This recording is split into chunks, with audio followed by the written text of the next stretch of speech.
Hey everybody, Jam SuperCoach here. Today in this video we're going to be doing my round 7 review. As you can see, top 5% 2004-8-9 is what we scored.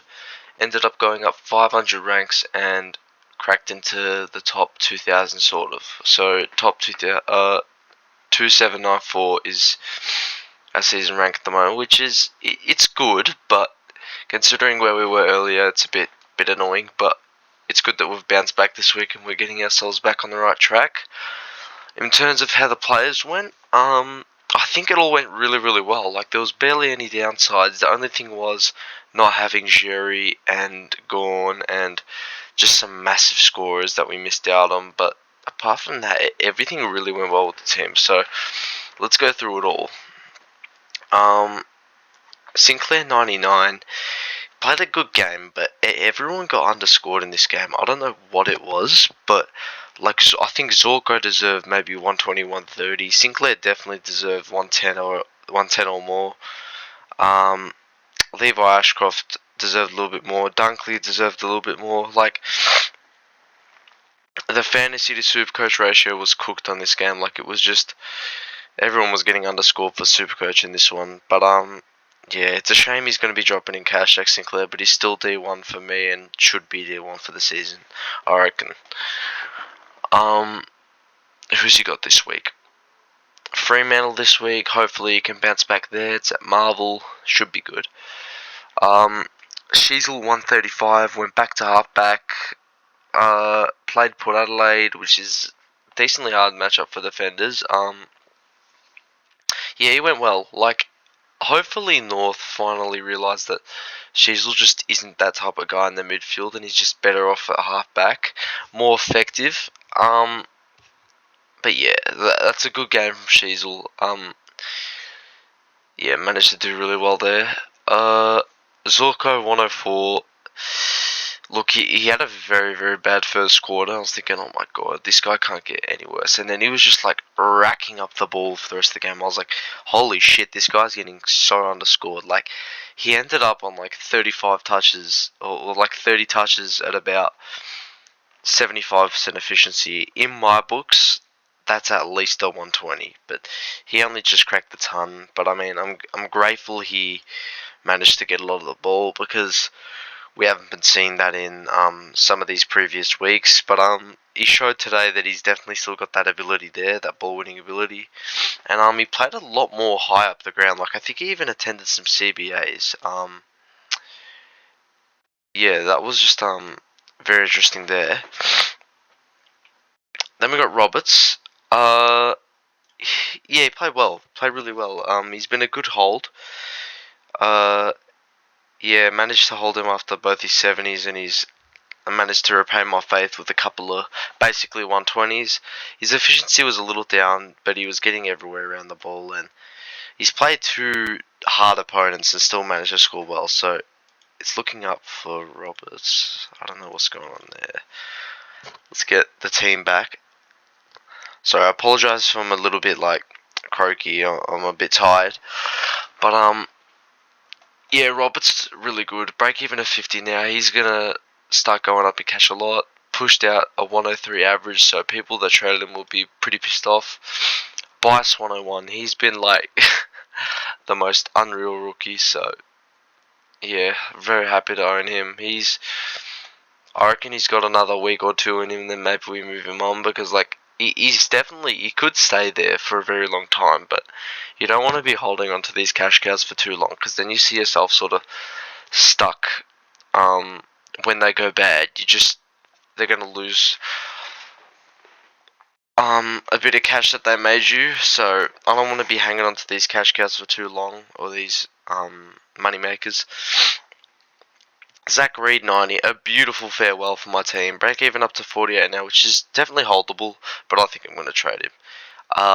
Very happy that I fielded him. Stone ended up going as well. We'll get to that in a second, but yeah, very happy with Zach Reed. Did really well. Been a great cash generator. 290 basically got himself to 300k. Went up 178k. So happy about Reed. A beautiful farewell there. It's always so laggy whenever I film, man. Let's just restart this.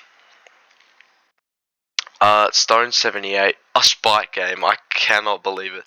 I think I was saying in the round review last week, I was just like, oh my god, the spike game is never going to come from Stone. He's probably going to get dropped. This, that, this, that. The spike game came, an 80 basically for Connor Stone, a 78. Bumps his average up to a 48. Gets his break even to a -1. He's actually going to be a decent moneymaker now, so that's fantastic by Connor Stone. And he's definitely not fieldable, but he's great for the bench. Yeah, Carroll, I thought he was terrible from a Blues fan perspective. I thought he was absolutely horrendous in the first half. Turned so many kicks over, like just regulation AFL kicks, and he was just turning them over.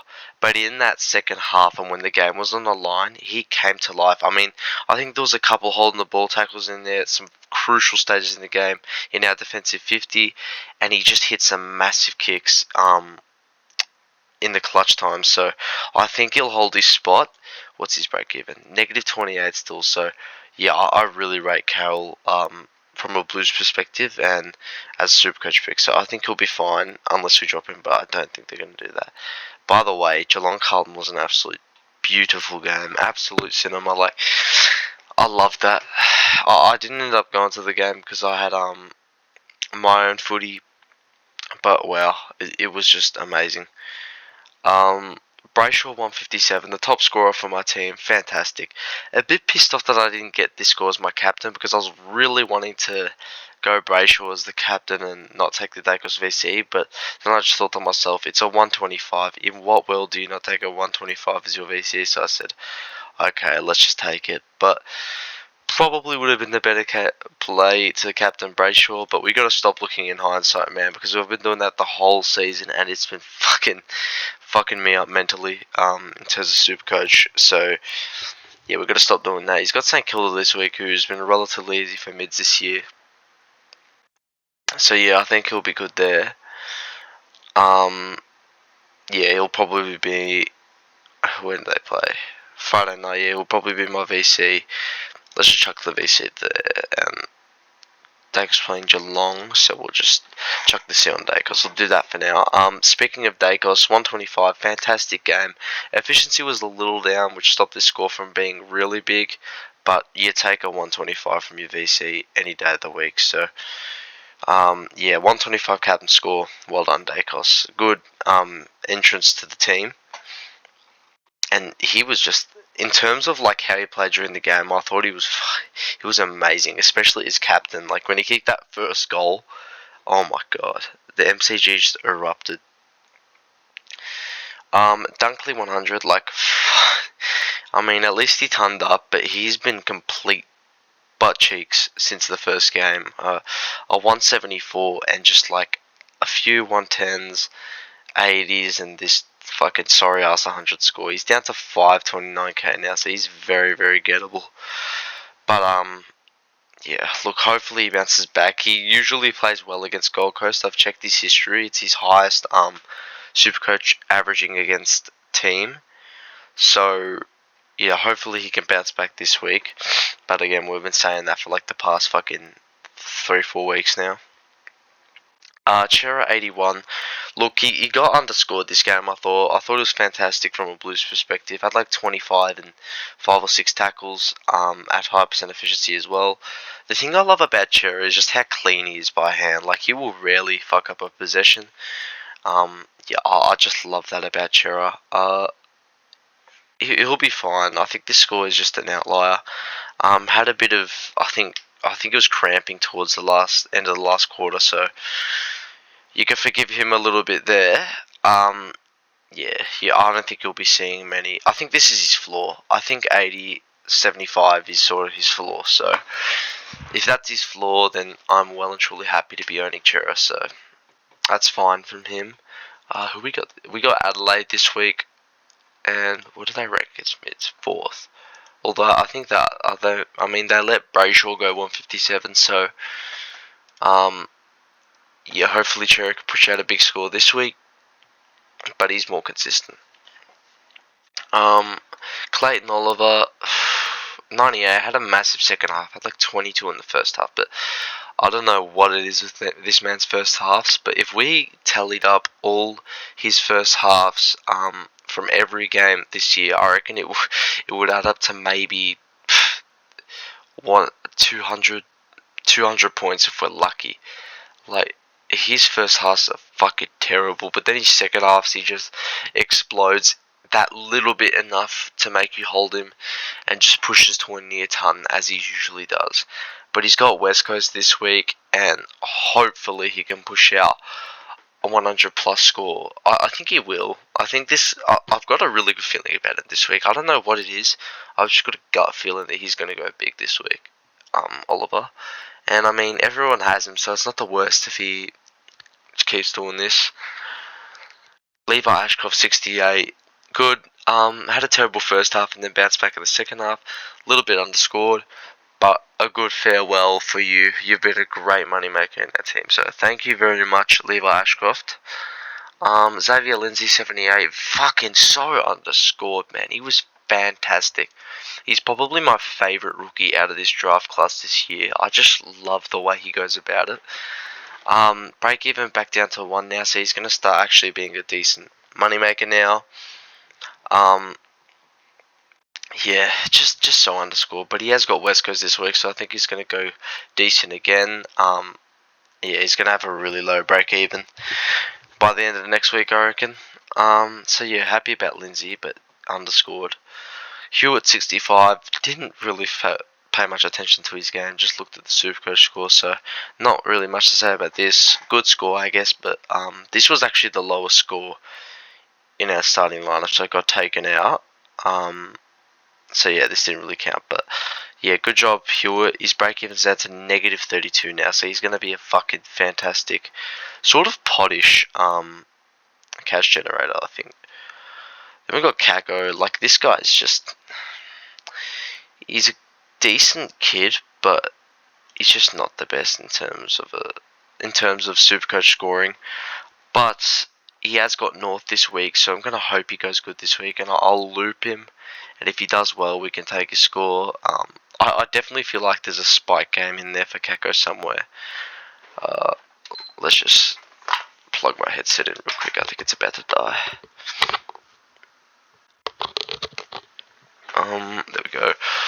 So yeah, Kako, just like make 100k from your starting price, and then I'll trade you out. Then I'll be happy. But yeah, he's been okay. Like, he's been average, but 50 average it's fine for a cash generator.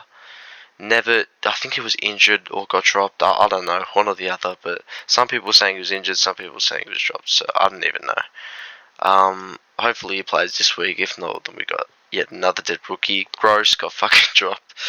Oh my god, the amount of rookies that have just been fucking absolutely fucking just dropped as soon as they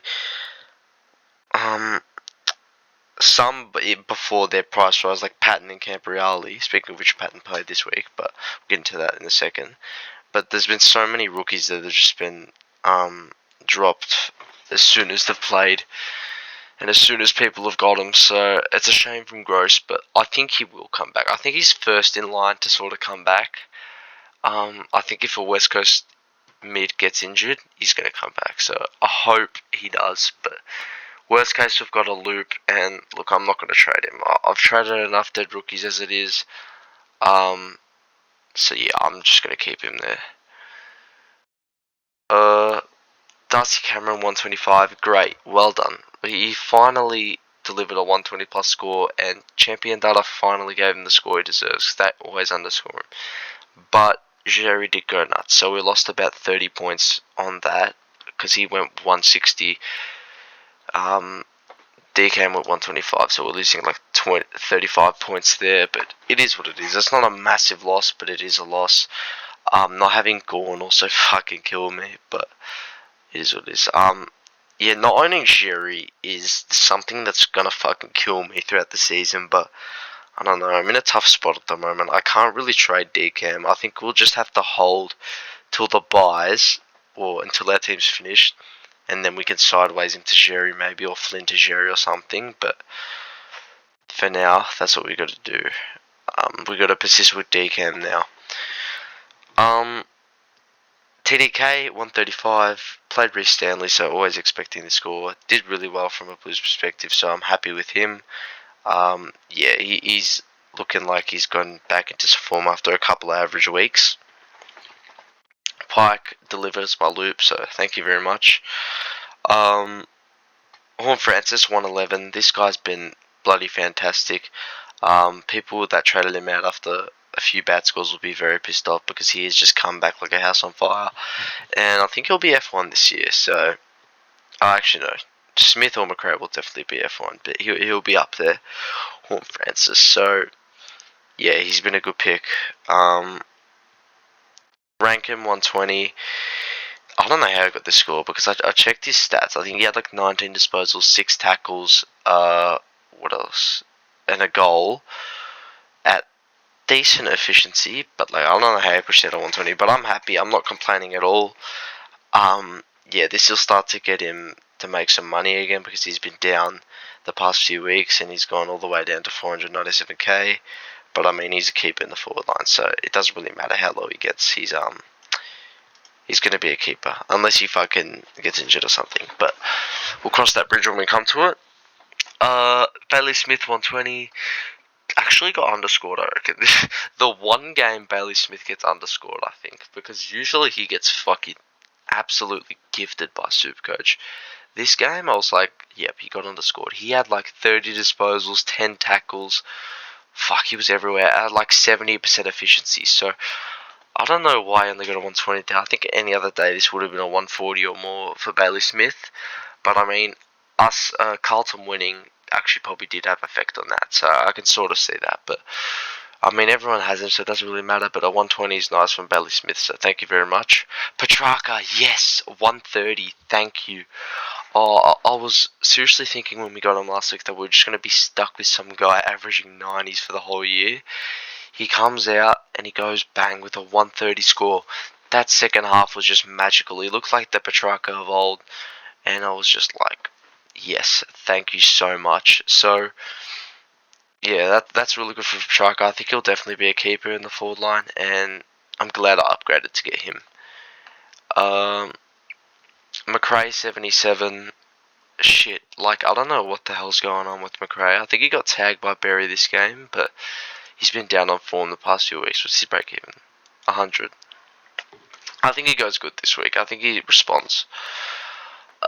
Daniel 89. He's been down on form as well, but everyone has him, so I literally could not give two shits about what he gets.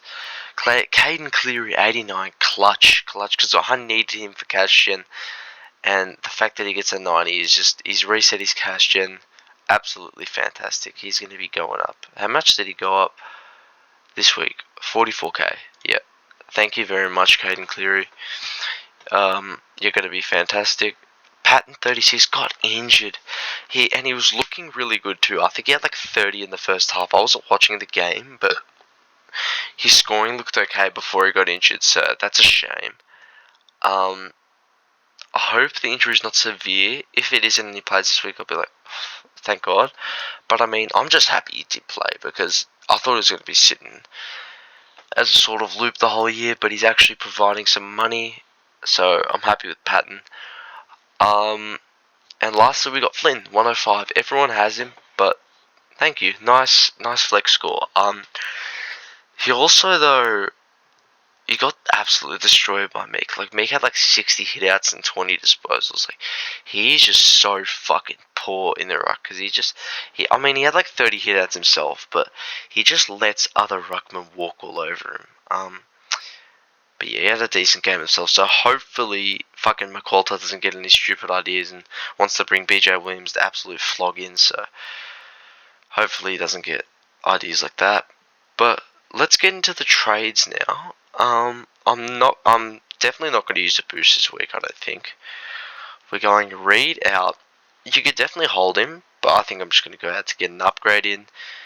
And Ashcroft out. Again, these two you could definitely hold, but honestly, the way I'm thinking this year is you don't want to be holding on to cash cows for too long, because I did that last year, and it just sort of came back to bite me. If you're not upgrading quick enough, if you're not upgrading every week, if you're not upgrading quick enough, you're gonna get caught up by you're gonna fall in ranks. So yeah, we're gonna get Jordan Clark in, and the reasoning for this is because he has St Kilda this week, and I think he's due for a massive game, and I can really see him going big this week at Marvel, and I just think he's a keeper. I think him at 534 is definitely value in the back line, and I can definitely see him become a keeper. Becoming a maybe even a 110 plus averager, but that's if we get really lucky. But yeah, I just expect a big game from him this week and for him to be a keeper in the back line. So he's going to be my second upgrade for the season. I don't think a lot of people will be going this route, so yeah, a little bit pottish, so I like it. Then for the rookie, we're going to be getting in, where's he at? Hustwaite. We could get an Oscar McDonald, but I think the job security is absolutely treacherous, and we know that picking rookies this year with job security has been an absolute nightmare. So I'm going to get Hustwaite in. His job security looks a little bit better with Nash being out for like a month. And yeah, he played really well. He took his chance, 24 disposals, and he's got Richmond this week. So I could actually expect a... Wait, what did Newcomb go? This is just out of curiosity. Because lots of people got Newcomb. 100. Average. Thought he would have gotten bigger.